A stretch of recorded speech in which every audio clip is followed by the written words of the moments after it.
It is time now for Morning Rounds, and joining us are CBS News contributors Dr. Holly Phillips and Dr. David Agus. First up this week, fans of Robin Williams are reacting to stunning new revelations. His widow says the Oscar-winning actor and comedian had Parkinson's disease when he took his own life. Susan Schneider revealed her husband's health issues in a statement.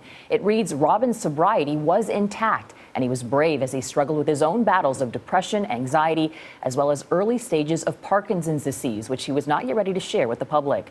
This raises more questions about his suicide. So, Dr. David Agus, talk to us about this, because I think people naturally might think there is some sort of link between Parkinson's and mental health then.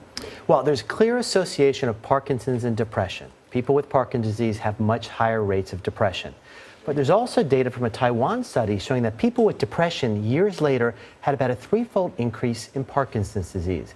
So we don't know if it was early Parkinson's that caused the depression or one led to another, but it's certainly an interesting correlation. And they both have to do with nerves in the brain that make dopamine. So the connection makes sense scientifically. Holly, would his family or inner circle have noticed the symptoms? Can they be disguised? Yeah, Jeff, it's interesting. Early on in Parkinson's disease, the symptoms can actually be very subtle. You might see very fine tremors or a little bit of muscle rigidity. Also, even though it's not curable, there are medications that can really slow down the progression of the disease. So even after people have been diagnosed, they might go for several years, 6, 7, or even 8 years without their friends and family members noticing their symptoms. All right. Also this week, it turns out the Ebola outbreak in West Africa is vastly worse than the numbers show. That's according to the World Health Organization. Doctors Without Borders says the virus has killed more than 1,100 in 4 nations and sickened almost 2,000 others. That is more than half the number of reported infections. But workers on the ground say many cases go unreported. The United Nations is working with affected countries to curb the spread right now. David, no approved treatments or cures for Ebola, but this experimental drug, ZMapp, has been used in some cases. Is it working? Does it work? We have no idea. So it's been used in several patients. One patient got better. It is not clear whether it's from ZMapp or not. And it's an important point is that we have this virus that is bad and is killing about 70% of the people who get it. And we don't have a treatment that we know works yet.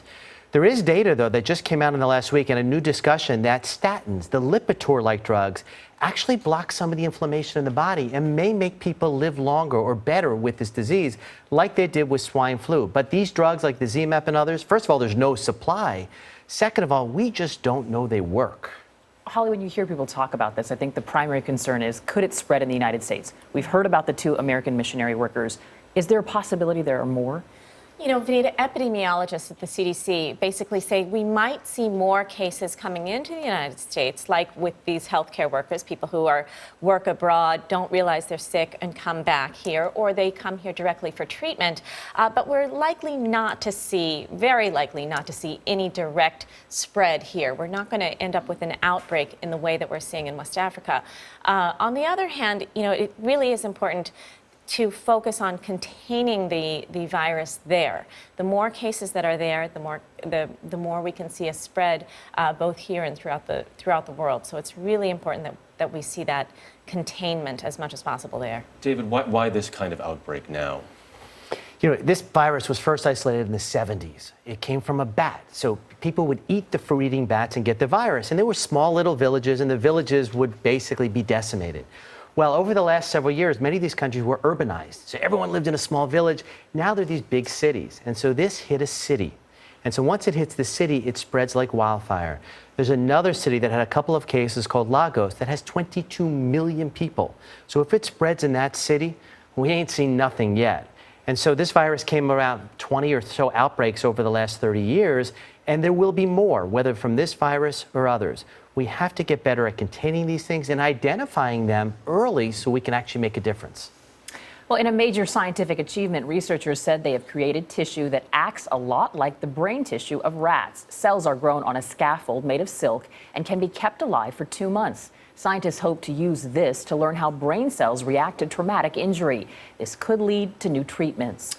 There are new concerns about a chemical found in the products you might be using to wash your hands or brush your teeth. Let's talk about this a little bit. David, what is this ingredient we're talking about, and what are the concerns right now? It's scary. It's called triclosan, and this is an ingredient that's been around for a long time. It started out when people went to the operating room, surgeons. It was how they cleaned their hands.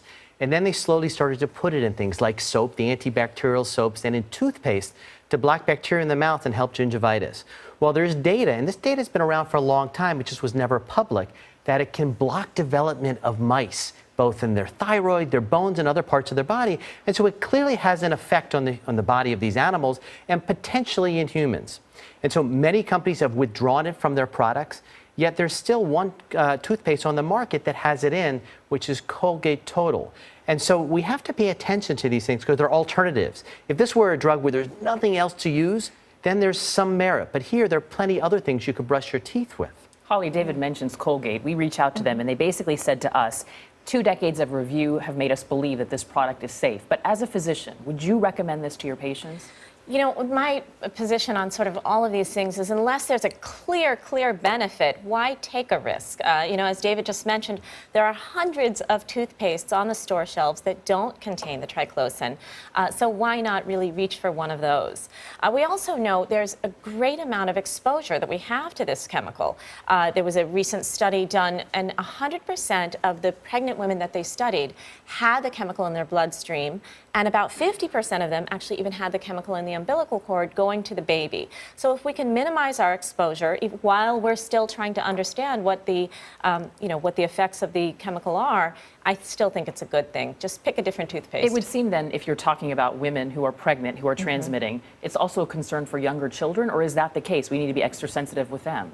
You know, I think always, both pregnant women and children, we need to be extremely sensitive with all chemical exposures, and this is no exception.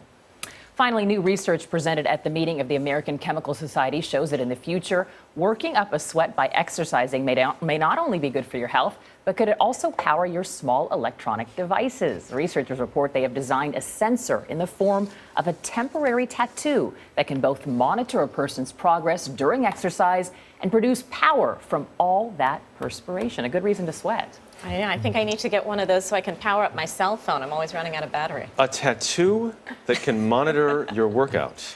It's pretty cool. I mean, this is the era of big data. You're going to collect your own data on your arm. I hope we hear more about this one. Dr. Holly Phillips, Dr. David Agus, thank you both so much. Thank you.